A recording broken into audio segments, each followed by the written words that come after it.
Welcome to the Business of Design podcast. I'm Cheryl Horn, Director of Operations at Business of Design. Today we are bringing you a repeat episode, but one that we got so much positive feedback on. In this episode, BOD BOSS member Helen Austen shares how she implemented the BOD 15 and other BOD systems. This is important information for anyone listening who wants to make huge strides in their business this year. Just like we say running a design firm is only 20% creative and then 80% business, effectively using your BOD membership is the same breakdown. Only 20% is taking the programs and learning the systems. The other 80% is implementation. You need to take the programs and courses one module at a time and then take action. Take the time needed to implement what you learn as you go. Before I hand things over to Kimberley and Helen, I want to invite you to join me on January 24th for our first BOD Live member meeting of 2024.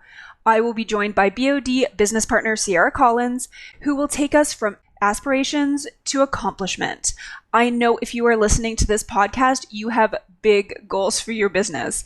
But if you are struggling to get there, you need to break those goals down into smaller, actionable steps. Right? It's not just about setting the goals, it's about implementing them. What action steps are you taking in the direction of that goal? Together, we will help you get there. Join Business of Design and be part of our monthly meetings, and let us hold you accountable to achieve your goals this year. We hope to see you there on January 24th, 1 p.m. EST. Details are at businessofdesign.com. Welcome to Business of Design. Business of Design is the world's best business training for interior design professionals like you. The Business of Design podcast offers immediate, actionable strategies and a glimpse into some of the many field-tested, proven systems you can implement to transform your business and your life. After the show, head to businessofdesign.com and get started with the BOD 15-step project management strategy and 6 foundational programs. Together, they deliver the systems, procedures, and strategies you need to run a successful, highly profitable design business. There's no theory here. The complete BOD business model is yours through Business of Design membership. Business of Design. There's only one. And now, your BOD Advocate-in-Chief, Kimberley Seldon.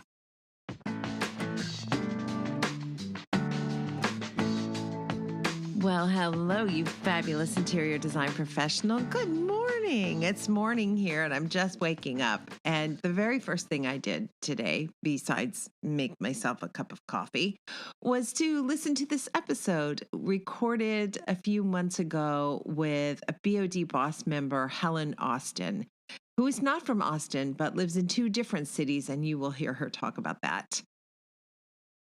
Helen's story is special, but not unique. We've had other members who started in a previous business before turning to interior design. But I say it's special because Helen came in and found Business of Design, and she already knew she loved organization and systems because she ran an organization company. She did organizing for clients, and she wanted more.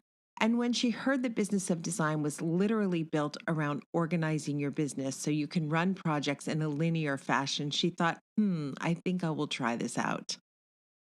She's special because she didn't just try it out. She took a course, a program, a video program, and implemented it. And from day one, ran her business in this organized linear fashion. She didn't have to unlearn a lot of bad habits. She didn't have to hit the wall convincing herself she didn't need the systems. She just dove right in. And that is special. It's not unique. We've had other BOD members dive right in. We've even had members dive in who have been doing this for many years, who just realized this is never going to work the way I'm doing it. So they threw everything aside and tried something new. But Cheryl and I talk about this all the time. If you are just starting out and you're wondering, gosh, do I need this? The answer is, oh my gosh, the sooner the better. If I had only known then what I know now, right? I love this conversation because Helen gives very practical insights and advice on how to get moving in a new pattern, building a new habit in a new way. She also has a background in psychology. So she talks about the science of how we are literally wired to repeat patterns, and some of those patterns aren't good. And for those of you who are terrified of systems, like I think I was initially, it sounded like it was going to make me a robot. Helen shares that we all have systems. And one simple system is when you come in the door at night, you have a system for where you put your keys. Some people put it in a bowl in the foyer and they always know where it is, or the foyer, depending on where you live, or the entranceway. And some people put it in their purse. And some people's system is to lay it wherever the first place they land is in their house. So they might go to the bedroom first and change clothes, or they might go to the kitchen because they're thirsty. So you do have a system. You're just so used to it, you're not aware of it. And that is the beauty of systems. You become so used to it. It's the way you do it every single time. You're no longer aware of it. And when you're not aware of it, you're on autopilot. And being on autopilot with the 80% of your business that is the business is wonderful, because with the remaining 20%, you can be as creative and liberated and free and experimental as you want, and your clients will allow. You'll have time for it. Not only will you have time for it, you'll have the mental space for it. So organizing your business, just like organizing your life, at the end of the day, is really going to save you from chaos and from lackluster profits, which is too frequently the story with the interior design professionals we meet. I'm excited for you to get into this episode. I know you're going to learn things from Helen, and you're going to really enjoy her wisdom and her advice. And I hope you'll implement what you hear. And I hope you'll come and join Business of Design finally and stop just picking up tidbits on the podcast. Let's do this. This could be, in fact, your best year ever. And we want that for you. We want to be part of your success story. Our mission is literally to change the design industry one business at a time. Let's make it yours. Helen, it's great to see you. It's great to be back. You mocked the view outside my window. Tell everybody what the view outside my window right now is. Oh, it's a lot of snow. I just don't like winter. No, I hear you. It is, but it's the right time of year for snow. But come like February, I'm done with that. I'm over it. But the world is not, the climate's not over it. So true. So true. We are going to talk about a topic that I just am super excited about today, which is how so many designers feel overwhelmed and what the solution to overwhelm is. Overwhelm is not an inevitable state for you if you are an interior design professional, is it, Helen? It is not, but it's not unusual. Right? It's a refrain of mine from time to time. I'm overwhelmed. And it's actually not very helpful to even say it. I think sometimes it is helpful to state if you feel like you are occasionally, to kind of state it out loud from a therapeutic standpoint. It doesn't hurt to say, yes, I'm overwhelmed. And here's what I can do about it. So that's kind of what, I can share with you today from my professional organizing background, that the reality of being overwhelmed is not unusual. You're not alone, but there are many things that can help you, especially business of design, that can be a huge part of giving you the systems that are going to be your magic bullet. They are that magic diet pill for your business. I love that. I don't know, lose weight on your business, but it is a magic bullet to really make a huge difference in your business and your life. Well, thank you for that, unpaid endorsement, by the way. That's amazing. I feel like I lost a lot of fat in my brain by implementing all the systems, right? So in that sense, the weight of the world came off my shoulders, but my thighs remained solidly in place. We can't help you with that, but I think it's enough if we can help people with overwhelm, because that is a state that doesn't feel good. And I find often when I get to that state of overwhelm, I kind of get myself into a knot, and I'm not in a good place to even make smart decisions or even take new action action because of that constricted feeling of being overwhelmed. Yeah. Well, overwhelm is a form of dysregulation. So I also have a master's degree in counseling. So just from a little side point, when we are in overwhelm or any dysregulation, we don't make sound decisions. We aren't going to be able to follow through on, or make new plans or have really good ideas. So that's why systems basically become it's a chain of actions or a chain of behaviors that we do in response to something or for something. So from if I draw it back to, regular stuff, because everyone's familiar with organizing stuff. So when you come home from work, and you walk into your door, you actually have a system of habits that you do where your keys land, where your purse lands, where your stuff goes. Now, sometimes it's not the most functional system, but it is a system. Right. But it's often not functional because it's not well thought of on the front end. So as an organizer, when we would get to come into someone's house, right when they move in, we could create systems fresh and new without having to break old bad habits. And so that's the best way that I can kind of explain when I began working with Business of Design's 15 steps, I was new. So it was really easy for me, easy in the sense of able to adopt it all because I hadn't lived in that house forever and done all those things that weren't helpful before. And so when you're coming into a new space and able to do that, it's a lot easier. But when you have old habits, it can be really, really overwhelming. Plus, then you're lost in the land of, well, what should I do? And where do I start? And then it becomes a whole different type of overwhelm.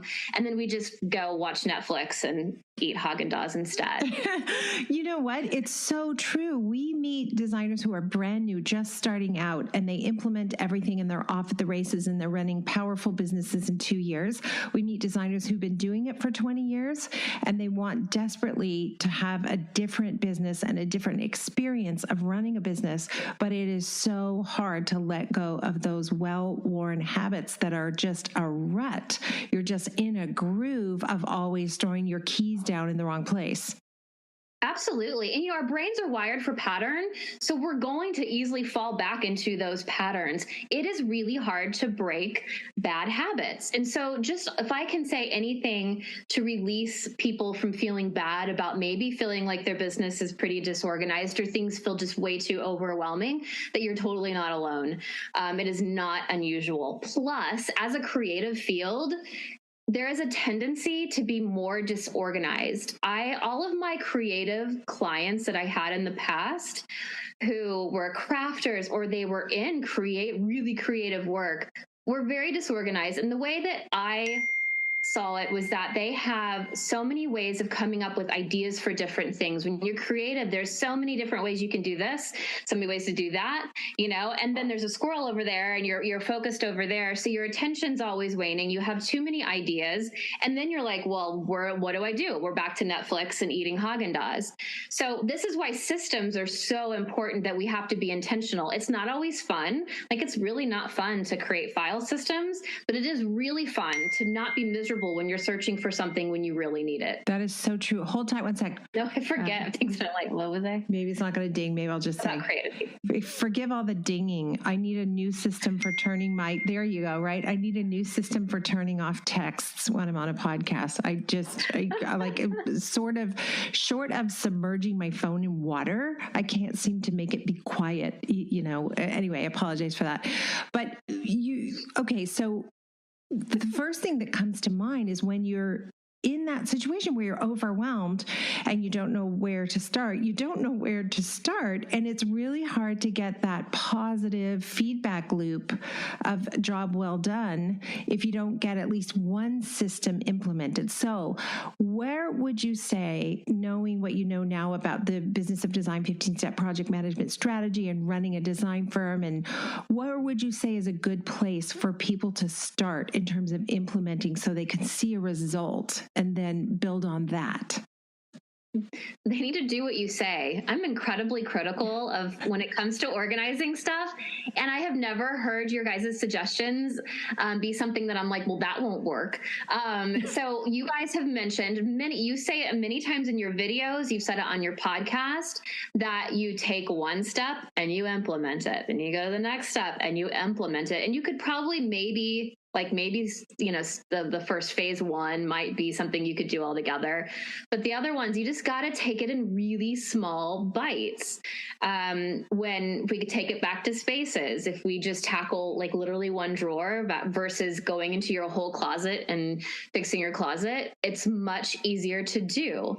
But if when you're hemorrhaging, you feel like you just need to go in and like put out the fire or stop the bleeding. But the reality is it just takes time. So if you don't have the ability to like put your business on like pause for a week or two, you're going to have to find a way to schedule the time and then figure out, that step by step where to implement this little bit by bit and just keep on going forward. And it's okay. It's going to take time because it is a lot. Those 15 steps, it's a lot, but it's a lot because this industry is really complicated because you need all 15 steps. So just take it little pieces at a time. And truthfully, I found once I did get something implemented, I didn't have a name for them as I started creating them and using them. But once I saw that a system made something easier, and everybody on my team saw it too, we all said, I wonder what the next system could be. What's the next system? And sometimes I also say to people, create a system for the area that causes you the most pain. And for many designers, it's money. Everything to do with money, how they bill, how they talk about money, how they collect money, how they log hours or don't log hours. Those are the intensive pain points. And if you can clean some of those up, you begin to have a feeling of empowerment. I can do this. This can be different. Absolutely. I completely agree with what you just said. That makes a lot of sense. When you're talking to somebody who's in your organizing life, because I don't know if maybe I will say this off the top of the show, but Helen started in the organizing business. You're dealing with a homeowner and they're not hoarders, but they're on the brink of something like that. How do you get them to see the merit of making these changes and getting into better habits? And do we ever succeed in breaking old habits? How often do we succeed in breaking those old habits? You totally do. Once someone actually calls an organizer, they're ready for change, because just to call and admit that is actually pretty hard to do. So that in and of itself, but you can definitely change. It's just kind of finding the support to do it. And once again, you did not ask me to like push how great Business of Design is. That is really like, you are like my Bible. So if you want to solve the problems of your business, really it is a matter of, adopting the systems that you guys have created and know that they work, right? But when, you feel like you're suffering and you feel like things are really bad, I think it's also great because you're going to get the community support to know that other people have adopted these and they totally do. They work. They work. And now a word from our sponsors at Daniel House Club. Hey, you design pro, I've got a few questions for you.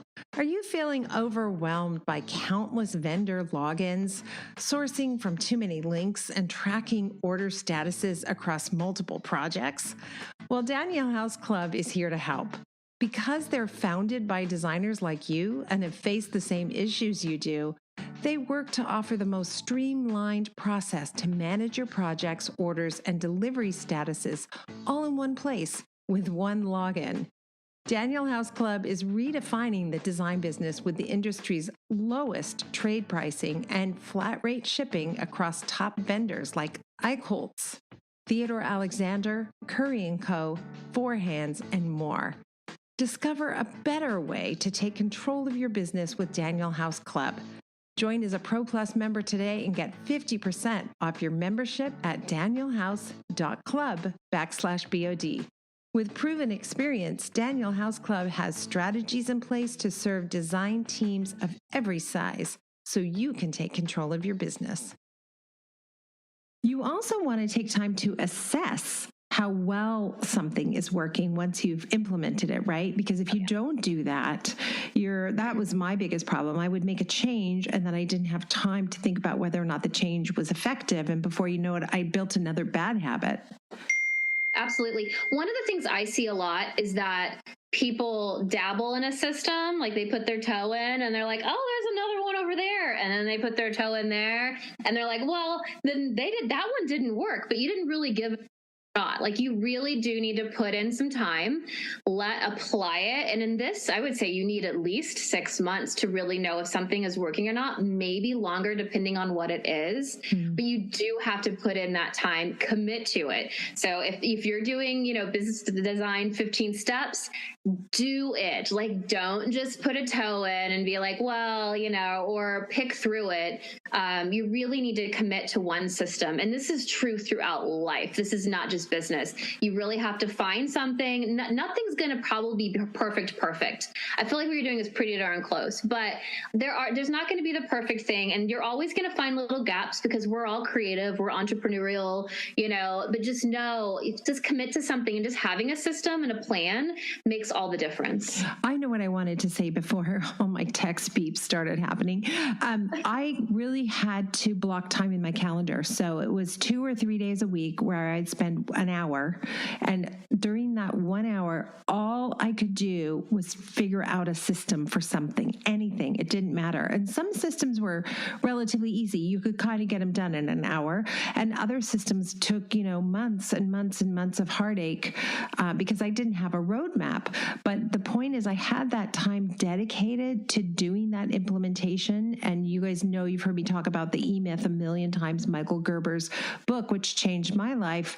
Basically, without systems to run your business is going to fail. There's no way around it. I finally became convinced of that. And then those little things I implemented that got better, oh man, that just motivated me for more and more and more systems. I'm still looking for more systems. Yeah, I feel like it's a way of life. It kind of is. It's always changing and evolving, right? So it's like a living document. Like, it is not just like, this is how it is and we stick with this forever. Sadly, especially in business, when it comes to marketing and advertising, it's always changing. So you kind of got to have the flexibility to kind of, have those times of assessment and times where then you can implement, maybe updates as you go. You made me laugh because it does become a way of life. Recently, I was driving with my husband and we stopped at Starbucks and we got coffees, and he put his cup down in my cup holder. And then I had to explain to him that, well, no, when you're the driver, you have to use this cup holder. But if you're the passenger, you use this cup holder. He goes, oh, that's like a rule? I'm like, that's a protocol. And that is going to save our marriage. The more protocols, the happier we're going to be. And so now he just teases me about everything. What's the protocol for like the dishes? What's the protocol for, anyway, it does become kind of a way of life and everything gets a bit easier. I'm not overwhelmed as much. Exactly. And so if all of you envy, us type A's, which compulsively live like that, that's how we exert control over our environment. That's how I live. But it does work out well to some extent in other areas of my life because, naturally pretty organized in that sense. Yeah. It is harder for people who are truly, I don't actually think of myself as being super creative. I'm much more type A than whatever the type is that's super creative. That must be a type C because it stands for creative. Type C? Type C. I think we can be a mixture of both. I'm a little creative. I think we're obviously, if you're in this industry, you really actually are. And to own your own business, you are creative because that in and of itself takes some creative risk because people who don't take risks definitely don't start a business. Yeah, that's true. Why do I always end up feeling like I want to hire you to be my shrink? Whenever we have a conversation, I'm like, can I tell you about this thing that happened? No, but I do. Oh, broad and simple. What does that mean? How can we get into that? A rule and this applies especially to paper, but it can apply to so many other things when it comes to organizing or creating a system. So broad and simple is the rule. And so the best way I can describe this is with paper, which who loves paper or who loves cat making, naming conventions for the file categories, on your data. So what it means is that we want to create broad categories first. So in a like a filing system, we're going to use a personal example because it's just easier at the moment.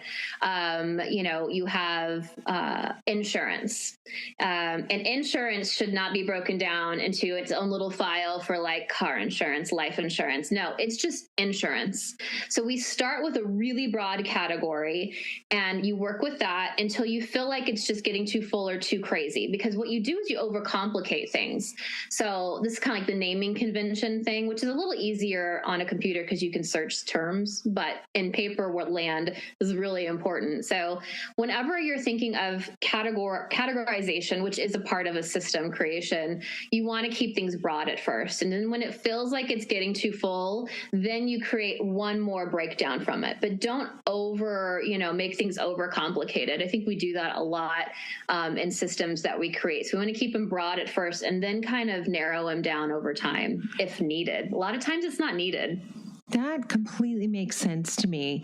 What advice do you have to give to that designer who's listening right now, who's been doing it a really long time? Because I know the ones who are new, they just jump in with both feet and they implement, and there's no unlearning to do. But the ones who've been doing it a long time, who are constantly telling themselves, I'm going to really get it together next year. As soon as the holidays are over, then I'm really going to get it together. And those, by the way, are the same people who are saying, I'm going to give myself a raise. I'm going to, all those things go with it. What would you say to that person listening? Take the time to plan your top 3, pain points, and then come up with a plan for how you're going to meet whatever that need is or make that change. And then you break that into really small pieces. So sometimes these overwhelming things are hard because we can't look at them objectively. We're in the moment, it's really overwhelming. We don't know what to do. So if you can step out and treat it like strategic planning. I don't know if that makes sense to anyone else who comes out of that's more nonprofit kind of stuff, but where you're able to kind of look back and assess what you actually need to do and just break it into really small pieces. It is hard. It will be hard. And I don't know if that's helpful or not, but I can tell you it will be hard. We are designed to be very habitual, pattern seeking. Our brains are wired that way. So when we are creating new systems and habits, it is breaking, we're breaking things that are kind of hard to do. And that's why small and just one at a time really is important, because if we try to do this big thing at once, you're going to just feel like it doesn't work, which that may not be the reality of whatever you're actually working with. It may just be that you try to do too much at once. Yeah. And I also find sometimes people will say, yeah, maybe I'll try this system that you're proposing, Kimberly, or BOD. I'll try it, but I don't think it's going to work for me. So I'm going to make a few changes. What I would say is try it exactly as written. And after you see how it works, then if you need to make a change, but probably you won't need to. When we really hit a system where enough people tell us they made a change, we change the system a little bit. We tweak it a little bit. So at least, try it the way it's prescribed. Take your medication. Well, you guys are experts in the industry of what the system should be to run a design business. So I don't go to my doctor, which some people probably do, but you don't go to your doctor and go, well, I read this, and so I'm going to take cinnamon instead of taking an antibiotic or something like that. Hopefully you don't do that. Most of us don't. We say, oh, you're the expert. You've studied this, you have spent time figuring out what is going to make me better. You guys have done the exact same thing. And there's years. You've been doing this, what you said, 2004? Yes. It's a really long time. I'm 107 years old. Yeah. I look pretty good for 107. But really, From my standpoint, if you're going to go to an expert who knows what they're doing, you have tested and you refine it constantly, you are quick to admit, if there's anything that's not working great or you're not sure, which there haven't been really much of that. But I know over the years there has been, when you talk about, things that you have adjusted over time. That tells me that you know what you are doing. And I've also watched how you surround yourself with the right people that help you when you don't know what to do with something or how to solve a problem. You're resourceful. And that's kind of what, for myself, I feel like that's what I've always been good at. Be resourceful. Being resourceful, finding business of design is huge. And you guys are the experts. So just do it. I don't know why you would follow or do anything else other than out of sheer stubbornness or just because it's the way you've always done it. And it's easier. It's familiar. If it's it could be your old trash bag. People do this like a therapeutic thing where people have like their own trash. It's in this bag. They keep it close to their body. It's warm. It's familiar because it's their trash, but you keep it there, but it's still trash. So we don't want those things attached to us. It's time to go ahead and dispose of it and adopt what's new and healthy. Oh my gosh. So you can tell why this woman is a BOD Boss member. How's Boss going? Oh, really great. Oh my gosh. I can't believe that I get to be a part of such an incredible group of women. It's really amazing. I'm super jealous. I want to be in a boss group, but I'm not in a boss group. But I'm kind of a hanger on. I'm like that person at a party. She's here again. She's still here, that woman. You're our third wheel, but we'll let you hang out. Oh my God. I learned so much from you guys. Thank you so much. We end every episode with design intervention. You've already given us so much. What else is left in the hopper? If anything, I just want to say it's okay if you feel disorganized and overwhelmed. This industry is really complicated. Even when I first came into it, I was like, whoa. And that's when I found business of design. And I was like, oh my gosh, this is the best thing ever. I really don't know if I'd still be doing it. So if you feel overwhelmed in business in general, just in the flux of, busyness and then not like feast or famine. It's just business, but it's still stressful. And we just all ride it out, but don't ride it out alone. Preferably, maybe you want to get a part of a boss group as well. I feel so lucky to be a part of other women where I can be like, hey, are you guys having this? Or, what have you guys done before? I can't tell you how amazing it is to get to be a part of that as you ride this business journey. It is so hard if you don't know who to ask advice of, right? Because when I started out, I would ask advice of anybody who would listen, any designer. And unfortunately, they weren't running profitable, thriving businesses. And so the advice I got was not the advice that was going to get me where I needed to go. So it is important who you're hanging around with and who you are getting the goods from. That's really true. So, before you take someone's advice, make sure they're running the kind of business you want to run. Exactly. Last time I was on your podcast, I mentioned that I had tried to reach out to some of the designers in my Kansas City area because I'm in two cities. And I actually got a message from another designer in Kansas City. And she's like, I kind of noticed the same thing. You want to go have lunch? And we had the best time. So I have at least one other designer in my own city that I've connected with now. And also just everyone know there's enough business for everyone. We're all different and special in our own ways. And we connect with certain clients differently. Like we all should work together more. We really should. Oh, that's so nice. I love that. Thank you so much. Where are you right now? Which one of your... I'm in Kansas City at the moment. Okay. Yeah, we're the two city women. Yes. Thanks for listening and supporting the BOD mission to improve the industry one design business at a time. If you're ready to implement an exact business model for running a streamlined, profitable business, field tested by thousands of design professionals around the world, head to businessofdesign.com and get started today. It's time to dramatically improve your business and transform your life.